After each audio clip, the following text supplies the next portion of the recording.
Houve um momento na longa e violenta história da Terra em que a própria sobrevivência ficou suspensa por um fio frágil. Um tempo tão sombrio, tão catastrófico, que quase toda a vida do planeta ficou à beira da destruição total. Os oceanos ferviam de morte, os céus estavam sufocados por venenos e a Terra queimava sob o colapso dos ecossistemas. Isto não é uma cena de filme nem um mito. Isto aconteceu de verdade. Os cientistas chamam esse período de a hora mais sombria da Terra, um tempo em que sobreviver era quase impossível. Para entender o quão perto a vida chegou de desaparecer para sempre, precisamos voltar mais de 250 milhões de anos, ao fim do período Permiano. Naquela época, a Terra era muito diferente. Todos os continentes estavam unidos em um único supercontinente, chamado Pangeia. Enormes desertos dominavam o interior, enquanto mares rasos cercavam suas bordas. A vida havia prosperado por milhões de anos. Insetos gigantes dominavam os céus, enormes anfíbios controlavam os pântanos, e os primeiros répteis começavam a dominar a terra. Era uma era de crescimento. Então, sem aviso, tudo começou a morrer. O que se seguiu foi o maior evento de extinção em massa da história do planeta, muito pior do que aquele que exterminou os dinossauros. Os cientistas estimam que mais de 90% da vida marinha e cerca de 70% das espécies terrestres desapareceram. Famílias inteiras de criaturas foram apagadas para sempre. As florestas entraram em colapso, os recifes de coral desapareceram. O mundo mergulhou numa era de morte tão extrema que os paleontólogos a chamaram de a Grande Morte. Mas o que poderia causar uma destruição tão completa? A resposta está nas profundezas do que hoje é a Sibéria. Naquela época, o interior da Terra tornou-se violentamente instável. Erupções vulcânicas gigantescas, muito maiores do que qualquer uma já vista pelos humanos, começaram a rasgar o solo. Não eram vulcões comuns. Eram supererupções que continuaram não por dias ou anos, mas por centenas de milhares de anos. Rios de lava inundaram continentes inteiros. A crosta se partiu, liberando volumes inimagináveis de gases tóxicos na atmosfera. Entre esses gases estavam o dióxido de carbono, o metano e o dióxido de enxofre, substâncias mortais capazes de transformar todo o planeta.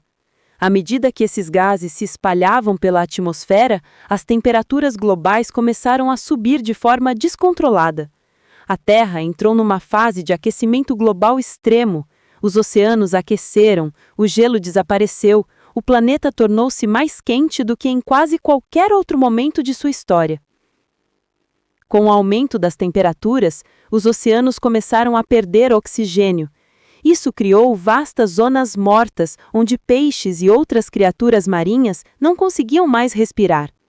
Ecossistemas inteiros se sufocaram na escuridão.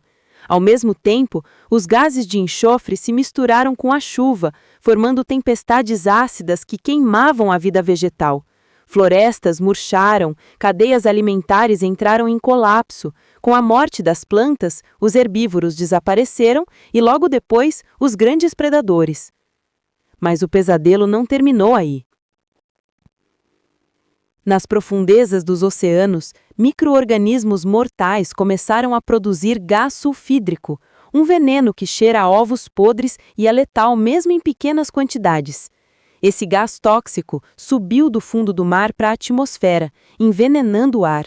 A camada de ozônio enfraqueceu, permitindo que radiações ultravioleta mortais do Sol atingissem diretamente a superfície da Terra. A vida estava sendo atacada por todos os lados: terra, mar e céu. Imagine um mundo onde o próprio ar pode te matar, onde o sol queima sua pele, onde nenhum alimento cresce, onde os oceanos se transformam em cemitérios silenciosos. Assim era a Terra durante a sua hora mais sombria. Criaturas que dominavam o planeta por milhões de anos desapareceram em um piscar geológico. Anfíbios gigantes sumiram, Trilobitas, que haviam sobrevivido por mais de 270 milhões de anos, foram apagados para sempre. Florestas inteiras viraram pó. O mundo não apenas mudou, ele quase foi reiniciado.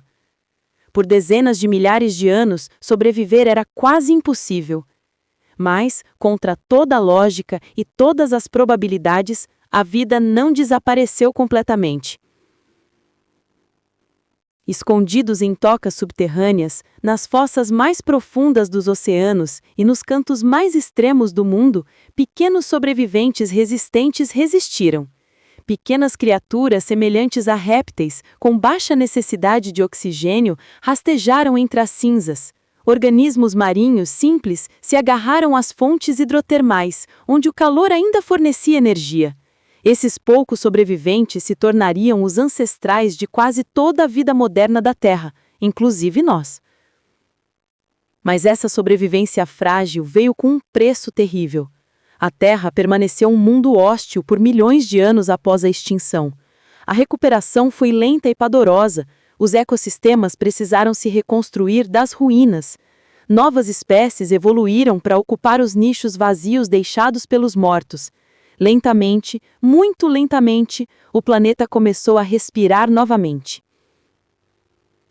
Ainda assim, a sombra da hora mais sombria da Terra nunca desapareceu por completo.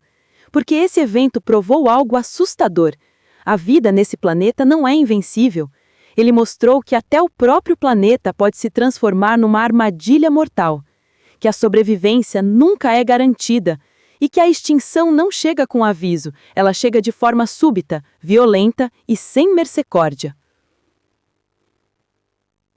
Na próxima parte, exploraremos como a vida finalmente se recuperou, quais criaturas surgiram das cinzas desse desastre global e por que os cientistas acreditam que ameaças de extinção semelhantes podem um dia retornar, não através de vulcões, mas através de nós. Quando os incêndios da destruição finalmente começaram a diminuir e os céus envenenados começaram a clarear, a Terra ficou em silêncio, sua superfície marcada por cicatrizes, seus oceanos esvaziados, seus ecossistemas destruídos. O mundo que surgiu após a Grande Morte não era mais aquele planeta vibrante de antes. Era um deserto quebrado. Vastidões de terra estavam nuas e sem vida. Os mares estavam quase vazios. Os ecossistemas haviam sido apagados. Para os poucos sobreviventes que restaram, a luta estava longe de terminar. Viver agora era um combate diário contra um planeta ainda hostil. Por quase 5 milhões de anos, a vida na Terra lutou para se recuperar. Esse foi um dos períodos de recuperação mais lentos já registrados na história biológica. A razão era simples. Os desastres não terminaram de uma vez. As temperaturas continuaram perigosamente altas, os níveis de oxigênio nos oceanos permaneceram baixos.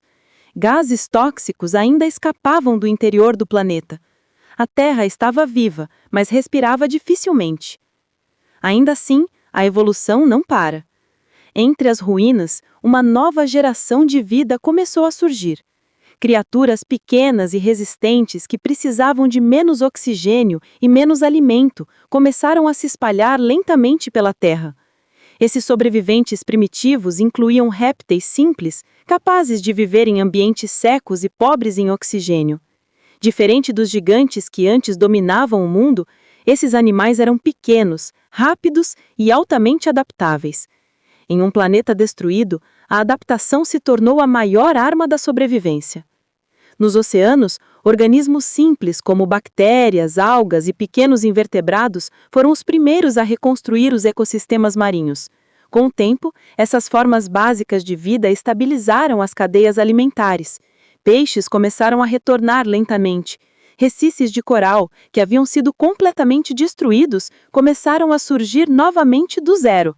Seriam necessários dezenas de milhões de anos para que os oceanos recuperassem algo próximo de sua antiga diversidade. Em terra firme, formas de vida estranhas e novas começaram a aparecer. Os grandes anfíbios nunca voltaram. Em seu lugar, répteis mais avançados assumiram o domínio. Entre eles estavam os primeiros ancestrais dos dinossauros. Essas criaturas, que mais tarde dominariam o planeta por mais de 160 milhões de anos, nasceram das cinzas da maior catástrofe da história da Terra,